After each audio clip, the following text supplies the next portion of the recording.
अमरावती शहर गुन्हे शाखेने कौशल्यपूर्ण तपास करून जबरीने सोनसाखळी हिसकावणाऱ्या तिघा आरोपींना अटक करत 100% मुद्देमाल हस्तगत करण्यात यश मिळवले आहे। पोलिसांनी दिलेल्या माहितीनुसार 10 जुलै रोजी नांदगाव पेठ पोलीस ठाण्यात एका 60 वर्षीय महिलेने तक्रार दाखल केली होती। 9 जुलै रोजी ते आपल्या किराणा दुकानात असताना 2 अज्ञात इसम ग्राहक बनून आले। त्यापैकी एका आरोपीने चाकूचा धाक दाखवत त्यांच्या गळ्यातील सोनसाखळी जबरीने हिसकावून पळ काढला। या प्रकरणी नांदगाव पेठ पोलीस ठाण्यात गुन्हा दाखल करण्यात आला होता। गुन्ह्याचा समांतर तपास करताना गुन्हे शाखेने गुप्त बातमीदार, सीसीटीव्ही फुटेज आणि तांत्रिक विश्लेषणाच्या आधारे आरोपींचा शोध घेतला।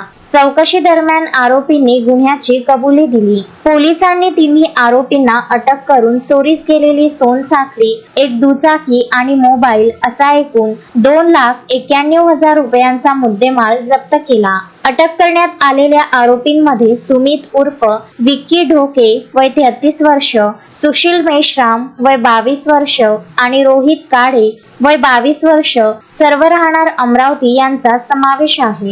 ही कारवाई पोलीस आयुक्तांच्या मार्गदर्शनाखाली अमरावती शहर गुन्हे शाखेच्या पथकाने यशस्वीरित्या पार पाडली। शोएब खान, विदर्भ न्यूज, अमरावती।